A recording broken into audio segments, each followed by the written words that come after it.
Last class में हमने discuss करी थी displacement reaction and double displacement reaction. तो आज की इस क्लास में हम डिस्कस करेंगे फिफ्थ टाइप जो थी redox reaction. Redox reaction. But redox reaction को करने से पहले हम एक और टाइप की केमिकल रिएक्शन के बारे में पढ़ेंगे जो कि डिस्प्लेसमेंट के साथ ही थी। तो उसके लिए थोड़ी जगह छोड़ के रिडॉक्स के लिए अभी हम पहले उस पर आ जाते हैं, फोकस कर लेते हैं। तो वो हमारी होती थी प्रेसिपिटेशन रिएक्शन। उसका मैं कहाँ पे लूँ, मैं यहीं पे लेता हूँ precipitation. Six type precipitation precipitation reaction. तो प्रेसिपिटेशन रिएक्शन क्या होती थी? जब भी कोई डबल डिस्प्लेसमेंट रिएक्शन बनती थी होती थी, ठीक है, during a chemical a when an insoluble substance is formed during a chemical reaction,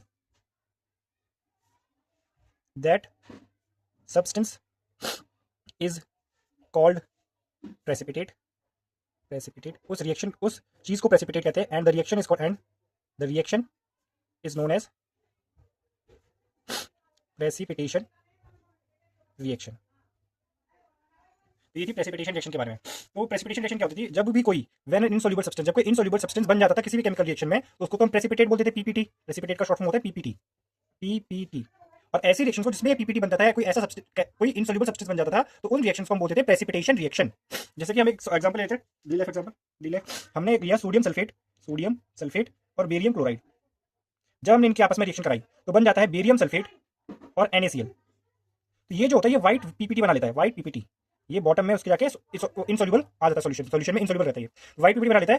तो हम इसको, ठीक है, तो बेरियम सल्फेट व्हाइट पीपीटी बना लेता है। तो इस रिएक्शन को हम डबल डिस्प्लेसमेंट रिएक्शन तो है ही है, इसके साथ ही प्रेसिपिटेशन रिएक्शन भी कहला रही है, क्योंकि इसमें व्हाइट पीपीटी जैसी नाम की चीज बन रही है। तो ये तो था प्रेसिपिटेशन रिएक्शन के बारे में। अब हम आ जाते हैं अपनी वापस रिडॉक्स रिएक्शन के बारे में, जिसके बारे में आज हमें बात करनी थी। तो आ जाते हैं रिडॉक्स रिएक्शन के बारे में। Redox reaction.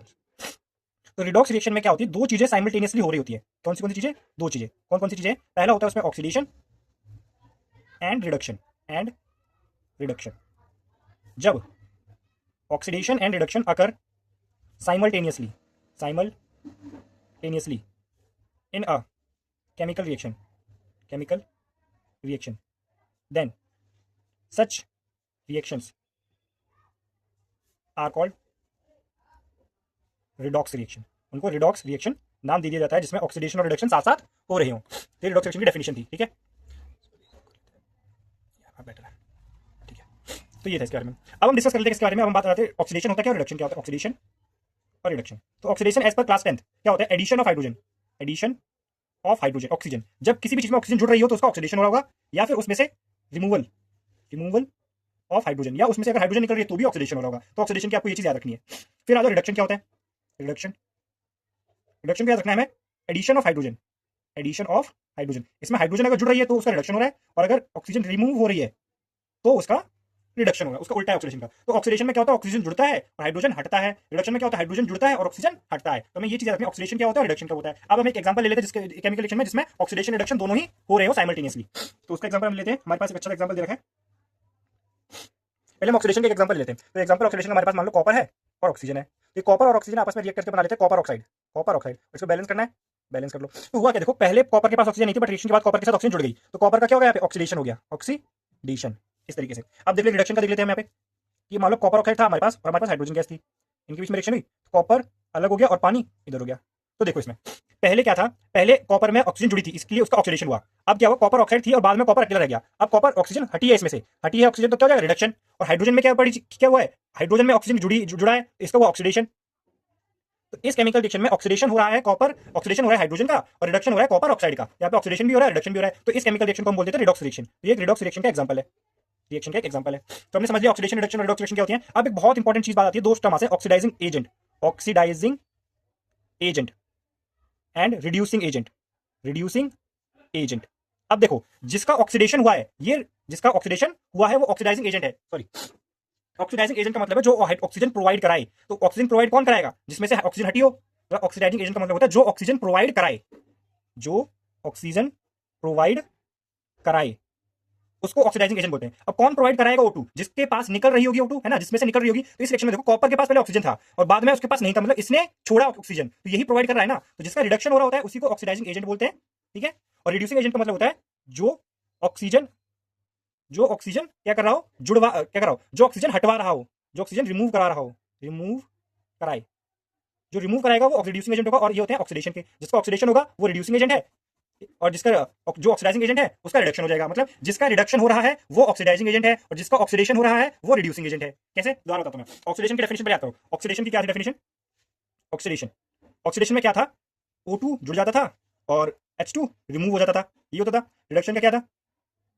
रिडक्शन में H2 जुड़ता था और O2 हटता था। ठीक है, अब मान लो ऑक्सीडेशन है, ऑक्सीडेशन में O2 जुड़ता है तो ये ऑक्सीजन क्या, ये इसमें जुड़ रहा है, इसमें जुड़ रहा है, ऑक्सीडेशन हो रहा है इसका। तो ऑक्सीडेशन किसका होगा? ठीक है, जो O2 रिमूव करा है किसी से, जिसको ऑक्सीजन चाहिए, तो ऑक्सीडेशन करने के लिए उसको ऑक्सीजन चाहिए ना, तो वो क्या करेगा? कहीं ना कहीं से क्या करेगा? किसी ना किसी से ऑक्सीजन मांगेगा, उसे रिमूव करवाएगा। तो ये रिड्यूसिंग एजेंट हो जाता है और ये हो जाता है उसका उल्टा ऑक्सीडाइजिंग एजेंट। ऐसे याद रखना आपको। तो जैसे ट्रिक है याद रखने की, जिसका रिडक्शन हो रहा है वो ऑक्सीडाइजिंग एजेंट होगा और जिसका ऑक्सीडेशन हो रहा है वो रिड्यूसिंग एजेंट होगा। इस तरीके से आप इसको याद कर लीजिए, दोनों टर्म्स बहुत इंपॉर्टेंट है, दोनों टर्म्स। ठीक है, बच्चे अक्सर कंफ्यूज हो जाते हैं इसमें। ठीक है, तो ये था। और कोई एग्जांपल हम ले लेते हैं यहाँ पे, और कोई मेरे साथ नहीं, सारे हो गए हमने कवर कर लिए। एक एग्जांपल मैं आपको समझाता हूँ यहाँ पे, एक एग्जांपल और ले लेते हैं। रिड्यूसिंग रिडॉक्स रिएक्शन का एग्जांपल लेते हैं अच्छा सा। यहाँ पे हमारे पास है मैंगनीज ऑक्साइड डाइऑक्साइड HCl। मैं पहले से बैलेंस लिख रहा हूँ, H2O + Cl2। अब इसमें रिडक्शन ऑक्सीडेशन किसका हो रहा है? देखो, मैग्नीशियम ऑक्साइड, मैंगनीज ऑक्साइड से ऑक्सीजन के पास था और बाद में इसके पास नहीं है, तो इसका तो हो गया रिडक्शन, इसका हो गया रिडक्शन। इसके पास ऑक्सीजन नहीं था बट बाद में इसके पास ऑक्सीजन आ गया, तो इसका हो गया ऑक्सीडेशन। जिसका रिडक्शन हुआ वो ऑक्सीडाइजिंग एजेंट हुआ। ऑक्सीडाइजिंग ये प्रोवाइड कराएगा किसी को, ऑक्सीडाइजिंग ऑक्सीडाइजिंग एजेंट। और जिसका ऑक्सीडेशन हुआ वो है रिड्यूसिंग एजेंट, रिड्यूसिंग एजेंट। इस तरीके से आपको ये चीजें याद रखनी है। ठीक है, हमने हो गया कर लिया हमने। देखो, various magnesium is reduced to MnCl2 from the above. हो गया, हाँ हमने सही किया। ठीक है, चलो। तो ये था जो इंपॉर्टेंट थी, ये रिएक्शन इंपॉर्टेंट है, इसको करके जाना, ये इंपॉर्टेंट है, important important, very very very important. सवाल अगर आएगा तो इस पाएगा। तो अब दो टर्म रहेगा, कोरोजन और एसिडिटी। कोरोजन के एक बार से पढ़ लेते हैं। कोरोजन क्या होता है? कोरोजन कोरोजन कोरोजन कोरोजन का क्या होता है? कोई भी मेटल हो, बोल सकते हो आप, फॉर्मेशन ऑफ ऑक्साइड या कार्बोनेट या sulphide layer on various metals is called corrosion. इसी को कोरोजन बोलते हैं। जब किसी भी मेटल के ऊपर उसकी ऑक्साइड की लेयर, कार्बोनेट की लेयर, सल्फाइड की लेयर, कोई भी लेयर उसके ऊपर जम जाए, जब परत जम जाए उसके ऊपर, तो उसको कोरोजन बोल देते हैं। ठीक है, तो कोरोजन को हम पढ़ लेते हैं। क्या कोरोजन क्या कह रहा है? तो कोरोजन कह रहा है, you must have observed that iron articles are shiny when new. जो आयरन से बनी चीज होती है, जब वो नहीं आती है तो नहीं होती है, फिर धीरे धीरे वो पुरानी हो जाती है। तो जो आयरन है, जब आयरन कोरोड करता है, आयरन की जब कोरोजन होती है, तो आयरन के कोरोजन को हमने एक अच्छा सा नाम दे रखा है, इसको बोलते हैं rusting of iron. Rusting of iron. और रस्टिंग ऑफ आयरन में क्या होता है? आयरन से रस्ट बन जाती है, आयरन से रस्ट बन जाती है। आयरन हमारा होता है Fe और जो रस्ट होती है Fe2O3.XS2O।